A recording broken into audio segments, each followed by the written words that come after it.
I made it publicly known that I'm like horrible at sex, so like no men will ever try and pursue me like crazy and bad sex, crazy and bad sex. But the truth is I'm actually just okay. It's, you know, the type that makes you go, meh.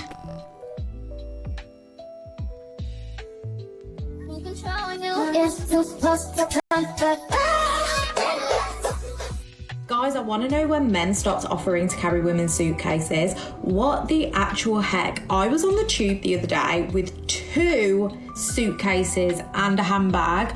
Not one man offered to carry my suitcase. Not even one of my suitcases. I was at London Bridge, up and down, up and down, up and down those stairs. I was like, I'm struggling out here. I'm just a girl.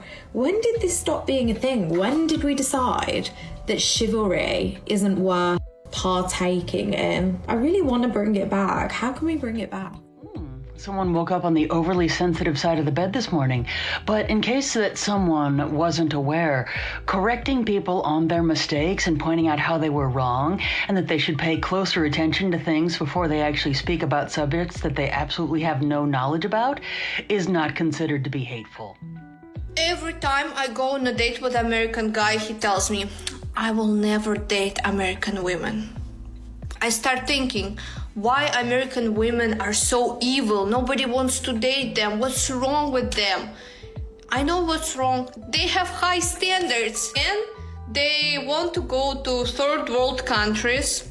They want to seduce girls with a $100 bill and a pack of bread. Just want her to serve him for this. Because these girls, they don't know that people can make $10,000 a month in the States. That $100 for him is nothing. It's a chocolate pie with fucking Milky Way.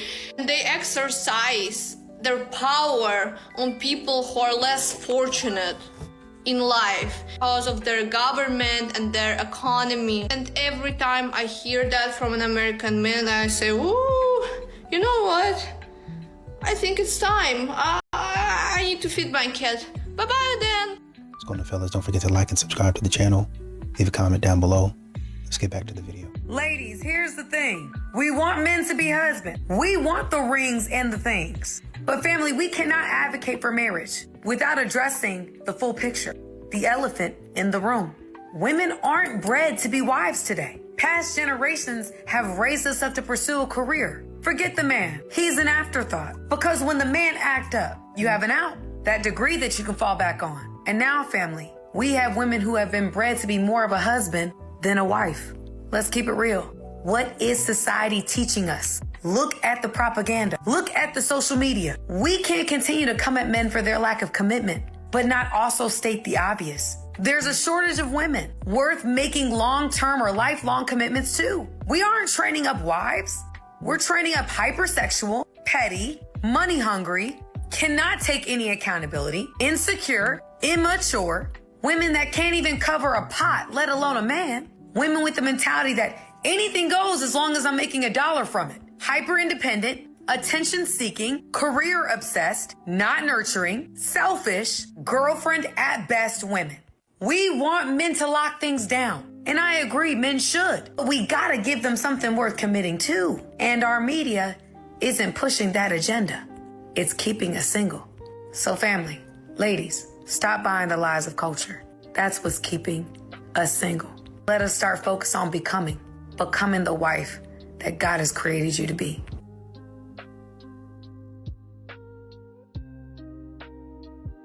Women need so much friggin' attention. Ugh, it was so nauseating. I had a friend in, I'm trying to remember, was it high school or college that she was doing this? Oh, it was college. She always had to have, like, she had a boyfriend.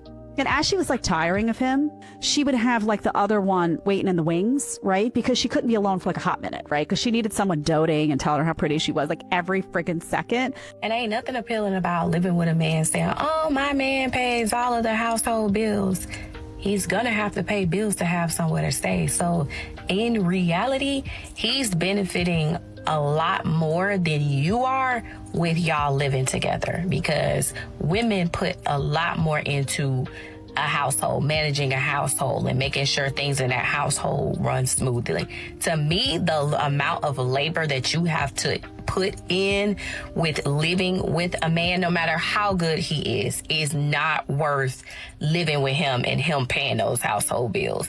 The real flex is him giving you some money, you living in your own space, he lives in his own space, and get out your face. And he comes over when you want company, or you go over there when you want company. But all that spending the night, all that in your kitchen, all that cleaning up behind him, all that him asking you thousands of questions, what's for dinner, all that, the amount of work is just not worth them little couple $1,000. No. Once again, men are expected to invest everything while women demand payment up front. Men are tired of the one-sided deals. I can't even say it's a deal, because it's not. Men are tired of that crap, man. Girls think that they want to date a high-value man until he starts calling you out for not taking responsibility, before he starts holding you accountable, before he has higher standards for you than you have for yourself. We're talking about, oh, date a high-value man. It's so, this is what you do to have to attract a high-value man. But I've never heard anyone talk about like actually dating a high-value man takes a totally different kind of woman. It's not for the weak. I have other friends who are dating like very loving, very successful, perfectionist, ambitious men, and it is not for the weak. She said, baby, when you pay all the bills by yourself, don't nothing turn me on but me. She wanted applause for being an adult. This is what you do when you're grown. You pay all your bills by yourself. Some people, they got people that help them out. If you're a very attractive woman, sometimes they have a lot of people that help them out. Sometimes they don't even have to pay their own bills. But this is what you have to do when you're an adult. You want a cookie for being an adult? You want an applause for doing everything that grown people do? The only time you have help, more times than not, is if you're in a relationship and you and your partner live together, or if you're married and you and your partner live together and both of y'all are working. And in some cases, the man still pays all the bills. So I could see if you was in a relationship and you was paying all your bills, all of y'all bills, or you was married and you was paying all you and your husband bills, that would be different. But you're an adult. This is what we do. We pay bills. I'm about to get paid. I'm about to pay bills. Like, you're not a kid. We've got to get really clear on who's in husband mindset and who's in outside mindset. You don't try to turn a person that wants to be outside into your husband. And that's what we do as women. And then we create the soul tie. And yes, do they get it? Yes. But does it have the same effect? Absolutely not. It just doesn't. We're not wired the same way. And so inside of that, I think that it's really important for us as women, number one, the vetting process. Number two, are you identifying, is this a husband? Some people are dating clowns. Stop going to the circus. Get you a husband. Or date a husband and become a wife, you know? And hopefully one day you get to be married.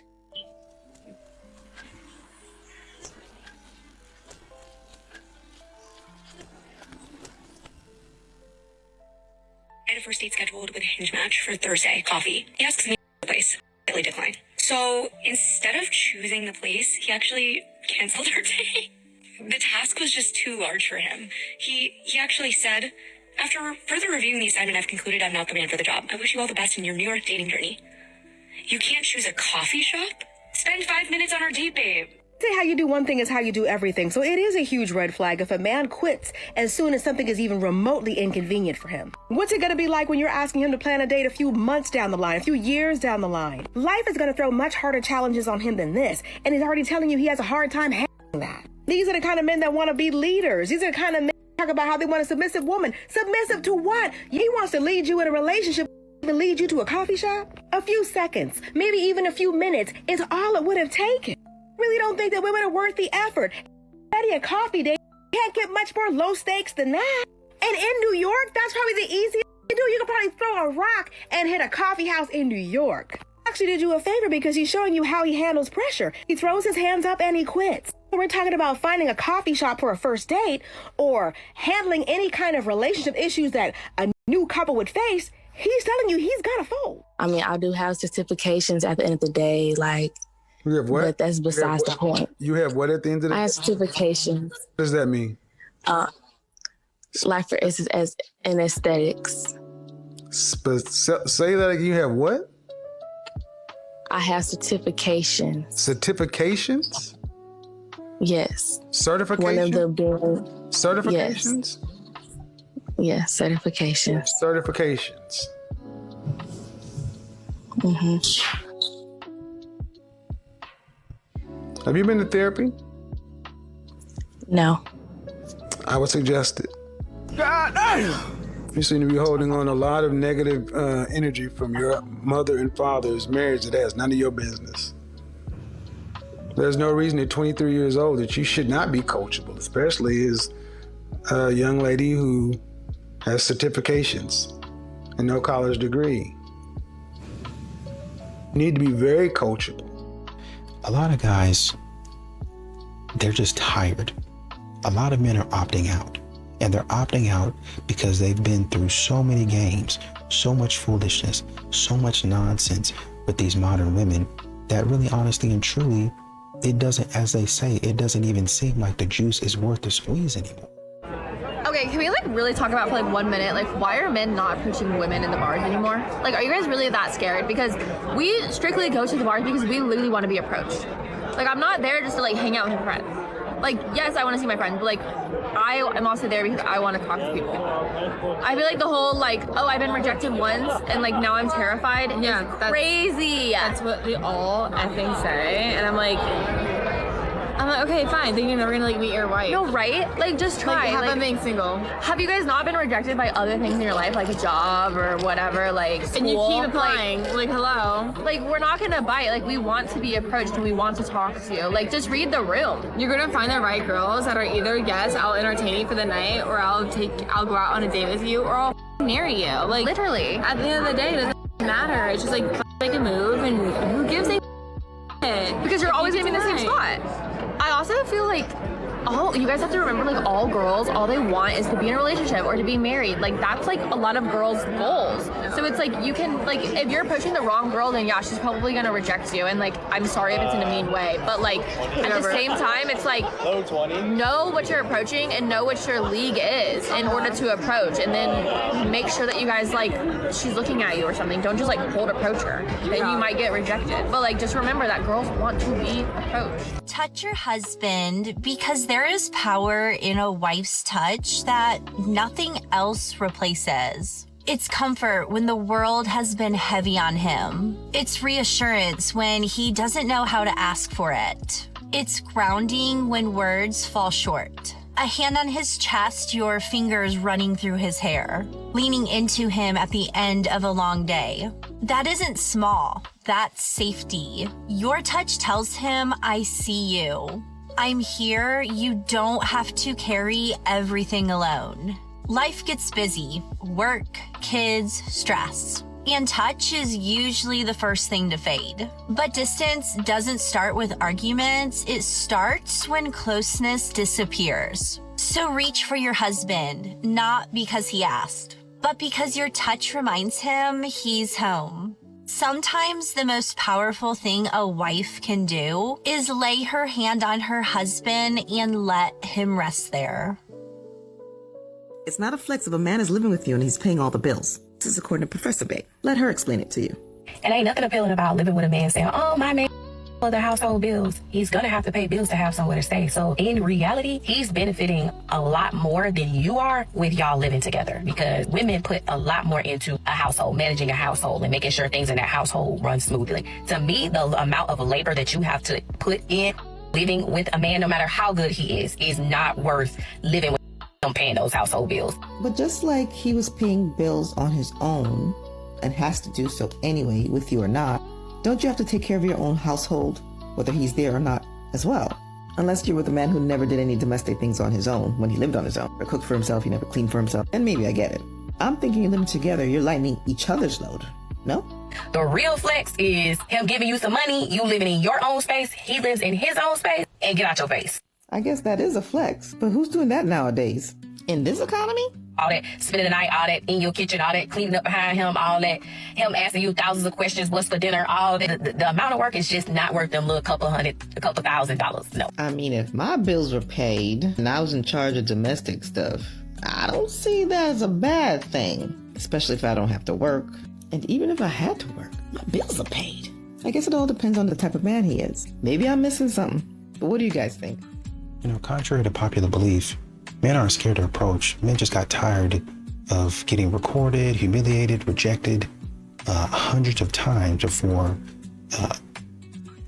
she says, oh, well, you know, I'll give you a chance. You didn't clown me this whole time, but now you want to give me a chance because you're bored. No thanks. Wives, can I ask you something honestly? Do you think your husband ever feels like his only value is what he brings home in a paycheck?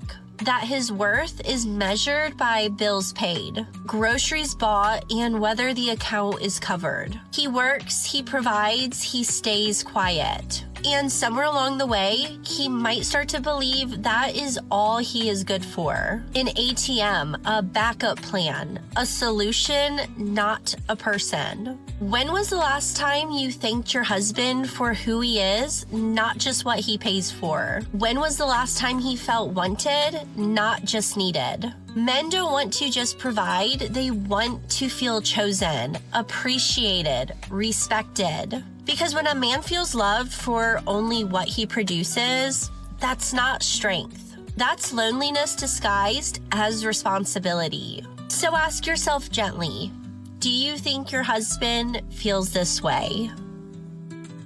What an interesting comment. And that being the case, I have a question specifically for the commenter, so I hope I get an answer. But naturally, anybody else is welcome to chime in as well.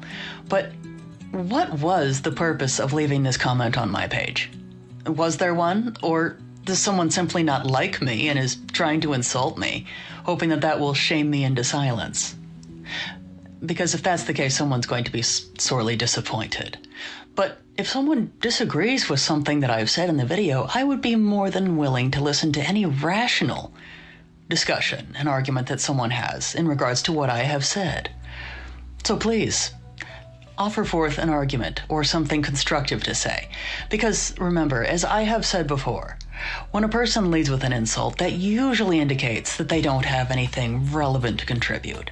But most importantly, when a person insults another person, most often that says more about the person who's doing the insulting than it does about the one that has been insulted. There is no right time to approach a woman. If she thinks you're ugly or she doesn't find you attractive, any time is going to be the wrong time. I want you to remember that. When men contemplate whether they should approach a woman or not, they psych themselves out with little things that are really trivial. Like, oh, maybe I should do it at this time or this time. Yeah, there's obvious times where it wouldn't be the best time, you know, like nighttime at a gas station or somewhere where it's super crowded and overstimulating, or when she's like super locked in at the gym with headphones on, face buried in the phone. But ultimately, no matter what, no matter how inconvenient it might be, if she likes you, it's always going to be the perfect time for you to approach. You won't know if it's a good time until you try that. Now, I'm not saying to do so, but there are similarities. And just like how I tell people not to stress about the first date, because if she is truly interested in you and attracted to you, then the first date, wherever it is, it's trivial. You can take her to a car wash and to McDonald's after, if you so choose. It's not a good date idea, but if she really likes you, she really wants to talk to you, it doesn't matter where you take her. She wants to get to know you. Then I hear often, oh, I won't do it right now. She looks busy right now. I wouldn't want to bother her. You're only bothersome because she doesn't want you. Think about that. A lot of these issues that men have within the dating realm always comes back down to inherent skill issues or just basic attraction. Now, not everything boils down to such a superficial perspective like that, but in most cases, it does. Join the Discord, one-on-one coaching in the bio. You guys have a great day, night, whenever you see this. What man is gonna look at that and say, you know what, I do need to pay her bills? Ladies, this is what you should ask yourself before you ask your man, that man, because he ain't yours yet. Ask yourself, what am I bringing to him to ease or make his life better? That's what value is. If you can't answer that question, you don't deserve anything yet. What has that man said in the way that you bring him value? If it's only, let me take you to dinner, let me take you to eat, let me do, why does he want to keep serving you if there's no service back? It is the law of reciprocity. What can you do to support that man? And that is the problem with these modern day women. It is all I, me, take. You got to be careful who you give to, because takers don't know when to stop. Okay. I am tired. These people they're ruining this generation. It's literally ruining the generation. And then little girls are glamorizing and fetishizing. I mean, they got Sexy Red as a role model, girl. Oh. A lot of these modern women out here, like Kevin Samuel used to say all the time, are waiting at the finish line for a man to come and save them. They don't want to do any work. They don't want to develop themselves. They just want to go through, get a certificate from a couple of courses and say, I've done what I need to do. Now come and save me. Come and pay for my lifestyle. No, that's not the way it works. You have developed a habit where you attract weak, desperate men into your life. And you do that because you do these games that only weak guys are willing to play with you. The pullback, the letting him know you're not that interested, the canceling, not rescheduling, the guy who's willing to put up with having no boundaries for you, the lack of reciprocity when it comes to your interest. It's these type of things. Only weak men who have very little options in the world and can't hold their own and have very little boundary, cannot say no, are willing to abide by your program. The problem with this is you don't want weak men, at least you say you don't. But everything you do is only going to open the door for weak men, because guys who have options, who actually have some boundary, who actually have some self-worth, would say, you're fucking losing it, girl. And they would just stop. Because they go to where they're wanted. Because they have more of an abundance framework, because they don't need your silly ass with your games. And sadly enough, the games and the little tactics you do, they only bring in weak men. So that's the only men you kind of have to judge from, because, oh, men like this, men are doing this. Oh, I can get these kind of guys. Yeah, but they're weak. They're weak and they have no boundaries. That's a problem for you. You want a guy that has boundaries. You want a guy to take charge and lead, but you can't attract them because your actions. You keep fucking this one up, and I just don't understand the repetition. Honestly, yeah, I can blame your girl circles, but I can really blame social has done this to you. It's convinced you that you're just a bad bitch when you're just an average Jenna. And that's okay. Like attracts like. But you can't act like this and expect to pull whoever. Even the baddest girls can't act like this. Because dudes control the gateway to relationships. You control it to dating. I talk about dating for you, but you don't understand. There's two to tango here. When a guy says he wants to commit to you, those are not committable actions, and definitely by not a strong guy. By weak men, maybe, but not by a strong one. Hear me. And tatas. Women say they're happy without a man because they can't get a man, they can't keep a man. Those are the women talking about stuff. Oh yeah, I'm 50, I don't need no man, I'm happy, I've never been so happy in my life. It's because you can't get a man or you can't keep a man, sis. That's why. So, and the other women hyping her up, oh yeah, women are happier now, You know how happy we are with our dogs? You know how happy we are with no responsibility and no man, trying to touch us and talk to us? It sounds, I'm sorry, but it sounds. If men walked around and said, you know how happy we are, bro, without women trying to touch us and love up on us and be up in our face, bro, I've never been happier. That's so that is literally. So, for y'all to sit up here and to talk about how happy you are without having a male touch, without having a male in your house, about, oh, we decenter, man. This girl's so male-centered. She's so male-centered. We're supposed to be male and female centered. Y'all do know that's how all of us got here, right? We got here because people was hunching. We didn't get here because people had pets. I'm sorry. Y'all are getting on my nerves with this. Like, y'all are so annoying. I really hate when women make me agree with men, especially when it be something to me I feel like it's so simple. And then I be understanding why niggas say, like, bitches are dumb. So this girl gets in this women's group and asked the anonymous question. Well, she asked for advice in this group anonymously, and she said that she has a great man. He's good to her.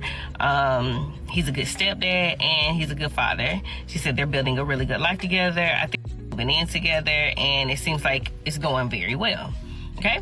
So now she says that her baby daddy asked her for $4,000 to help get a lawyer because he has he's fighting some serious charges.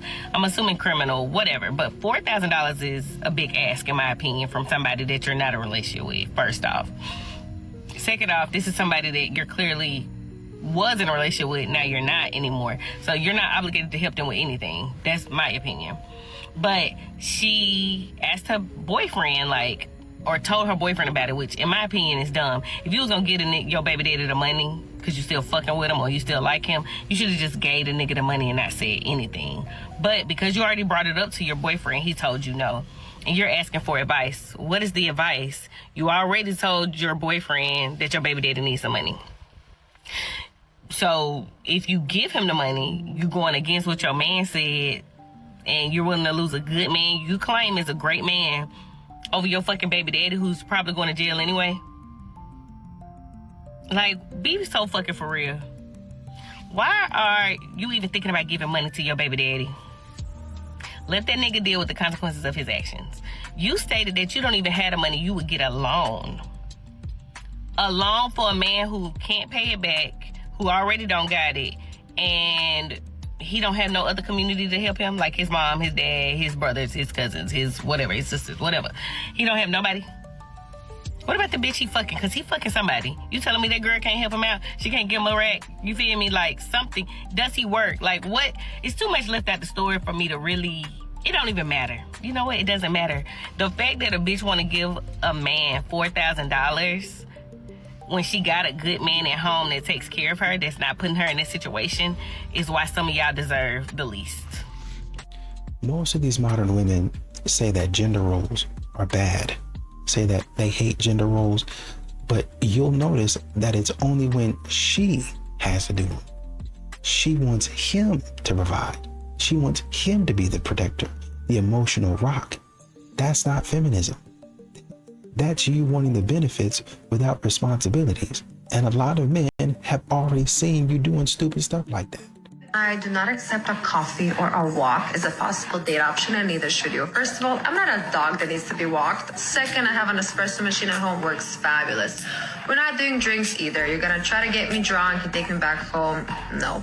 We are doing dinner. You're gonna pick me up, we're gonna come to the restaurant, we're gonna see your table manners. We're just gonna, study you a bit. A lot of women have these expectations. The reality is you guys could go on a simple coffee date and that could be the man of your dreams, and you don't know that yet. I started the egg freezing process. I did some preliminary tests which showed that my egg count is really low. The doctors did tell me that might affect my fertility. My eggs are high quality, but there's just not a lot of them. Instead of focusing on superficial things that will allow you to rule out every man for every stupid little thing, is the man you're on a date with, is he a nice person? Does he seem to care? Does he seem interested in you? You guys got some chemistry, you got some good conversation going. Does it really matter if the date costs $100 or $5? Does it really matter? That does not determine whether or not he's a good man. I was getting tired of how toxic this app is, because a lot of y'all come online and talk all this shit about how people are have their one first love, or they're in love with their baby moms forever, or they're in love with their baby dads forever, and oh my god, she has a side piece and he has this, and all men cheat and no man can be faithful. Y'all are out here spewing out this nonsense and generalizing people in the sense that we're all horrible people. And maybe I'm the one-off experience, but I've never cheated. I've never had somebody in the background. There's not a single ex, baby daddy included, that I would ever want back or that I'm still in love with. When I'm in relationships, I'm authentic to that person, and I have to believe that there's more people out there like me. Y'all are out here spewing all of this nonsense because you don't know how to heal what hurt you, and you want to project all of that onto other people to feel less bad about your situation. Not all of us have rosters. Not all of us have a backup dude. Not all of us have side chicks and side hoes and multiple people. A lot of us are out here genuinely looking for a life partner, and some of y'all need to grow up. And honestly, if you are one of these people that truly believes that everybody cheats, are you just making an excuse for you to go out and cheat because you actually think that you're being cheated on? Like, make it make sense and, like, go to therapy. Okay, bye. I am a single mom, and I have come to the conclusion that I'll never get married.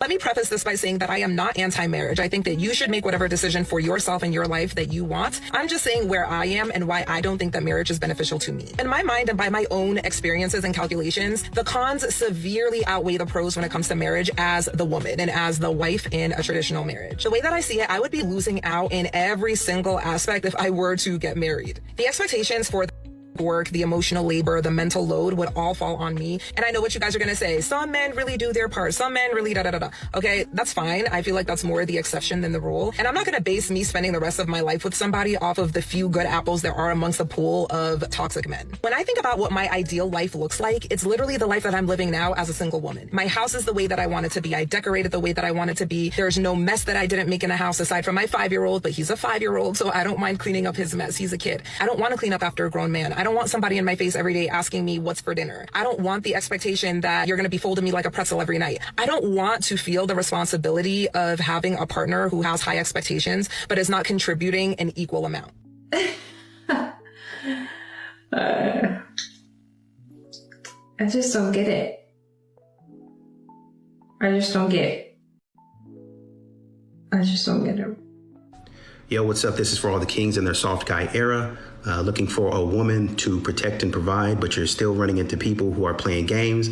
This is how you figure out who is real and who is fake based on their eye color. Now, this is all backed by science and statistics, so don't argue with me, argue with your mama. So the first one up is brown, dirty, muddy personality. Doesn't matter if she showers, wears perfume, a lot of deodorant, smells good, still a dirty person, avoid at all costs. Second one is blue eyes, blue like the sea equals waves, waves toss and turn, wishy-washy, not loyal, get her out of your face as fast as possible. Next one up is hazel eyes, because why are your eyes not one color like a normal person? Get out of my face, you're dishonest. The next one is your best chance at love, but it's still a no. Green eyes convey uppity, sedity type behavior. There's no way that her ego is going to allow her to ever admit that you're a lot better than she is, in a lot better position. Avoid her like the plague. Red/purple eyes, wild. What else can I say? It screams unfaithful, because what woman with red/purple eyes has ever been faithful? Gray eyes, think Smoke from Mortal Kombat. Smoky, elusive, it's giving con artist, it's giving G-digger. You might think that's green, but no, this is it. Avoid her, trash. And last but not least, Amber. Definitely crazy, heavy on the psychopath. More sort of Freddy Krueger vibes, if I'm being honest with you. Don't date any of these women. Basically, the bar is on the floor and we're doomed. I would encourage you to just buy a dog alone, preferably a German Shepherd. Do with that what you will. Again, these are statistics. These are all facts. Don't argue with me, argue with your mom. I tried to help you. Who is actively pursuing you to be their wife? I got options. Who is actively pursuing you to be their wife? I got options. No, that would be a fiance. See, this is where the truth comes in. Man, you don't have these kind of options. Then you wouldn't be here. If you actually had options, the kind and caliber of man that you want, then they were really considering you to be their wife, you wouldn't be here right now. You're a baby mama of 2. Mm-hmm. And are you telling me you're dating someone seriously? Yeah, I always have options. I'm going to ask you one more time, and if you are vague, I'm going to bid you a good night. Are you dating someone seriously? Yeah. How long have you guys been seeing one another? It's been like 2 years. 2 years. Has he expressed any desire to make you his wife? Yes. Has he taken you ring shopping in the last 2 years? We've been ring shopping, yeah. When? 3 months ago. 3 months ago. It just doesn't feel like someone I want to be with forever. Are you telling me you are seeing someone, the man who's actively considering you is the man you want to be with? And you said, I've got options. What it is it's hard for you to deal with the truth. What it is one, you don't have a man that you want considering you to be his wife. You got a man that you don't want, who sounds like he would take you, but you don't want to marry him. That's why it's been 2 years. You'll notice a lot of these modern women are popping off at the mouth, not even knowing what they're talking about. Popping off in the mouth, saying crazy stuff. Men see that. Men understand that. You insulting them, you call, oh, he ain't a man, he's a boy. Men see that. They take issue with that. They say, oh, she's going to continue to respect me. If she's disrespecting me before the relationship, she's going to continue disrespecting me now. And they just decide, I don't need this crap.